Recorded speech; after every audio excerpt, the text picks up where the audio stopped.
നമസ്കാരം. പീരുമേട്ടിൽ വനവിഭവങ്ങൾ ശേഖരിക്കാൻ പോയ ആദിവാസി സ്ത്രീയുടെ മരണം കൊലപാതകമെന്ന് പോസ്റ്റ്മോർട്ടം നടത്തിയ ഡോക്ടർ വ്യക്തമാക്കിയെങ്കിലും ഇത് സ്ഥിരീകരിക്കാനാവാതെ പോലീസ്. കഴിഞ്ഞ ദിവസമാണ് തോട്ടാപുര ഭാഗത്ത് താമസിച്ചിരുന്ന സീത കൊല്ലപ്പെട്ടത്.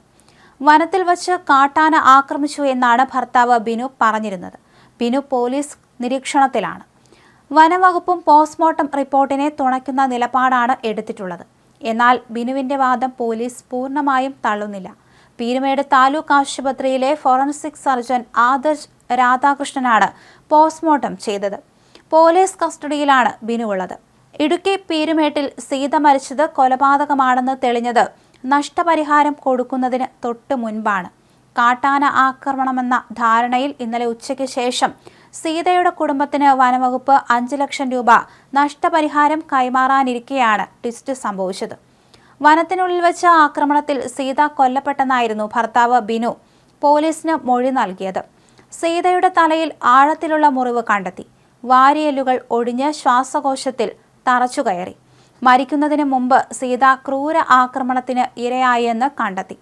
കാട്ടാന ആക്രമണത്തിൽ ഇത്തരം പരിക്കുകൾ സംഭവിക്കാറുള്ളതുകൊണ്ട് സംശയം തോന്നിയില്ല. എന്നാൽ പോസ്റ്റ്മോർട്ടം റിപ്പോർട്ട് അക്ഷരാർത്ഥത്തിൽ എല്ലാവരെയും ഞെട്ടിച്ചു. എന്നാൽ മരണത്തിൽ ഫോറൻസിക് സർജന് ചില സംശയങ്ങൾ തോന്നി. പ്രാഥമിക പോസ്റ്റ്മോർട്ടത്തിൽ ജനനേന്ദ്രിയത്തിലും മറ്റ് ശരീരഭാഗങ്ങളിലും ഉണ്ടായ പരിക്കുകൾ കാട്ടാന ആക്രമണത്തിൽ ഉണ്ടായതല്ല എന്ന് കണ്ടെത്തി. ശരീരത്തിൽ വലിച്ചിഴച്ചതിന്റെ പാടുകൾ. എന്നാൽ സീതയെ കാട്ടാന വലിച്ചിഴച്ചുവെന്ന് ബിനു പറഞ്ഞിരുന്നില്ല. കാട്ടാന ആക്രമണമല്ല എന്ന് തെളിഞ്ഞ സ്ഥിതിക്ക് പണം കൊടുക്കേണ്ടതില്ല എന്ന വിലയിരുത്തലാണ് വനംവകുപ്പ്.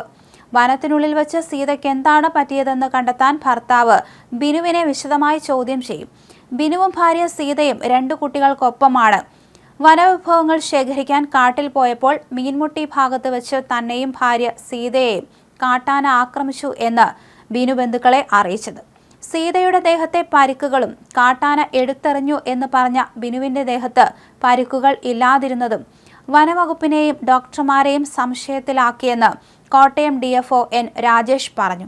പോസ്റ്റ്മോർട്ടം പരിശോധനയിൽ സീതയുടെ ദേഹത്ത് വന്യമൃഗ ആക്രമണത്തിന്റെ ലക്ഷണമൊന്നും കണ്ടെത്താൻ കഴിഞ്ഞില്ലെന്ന് ഡോക്ടർ പറയുന്നു.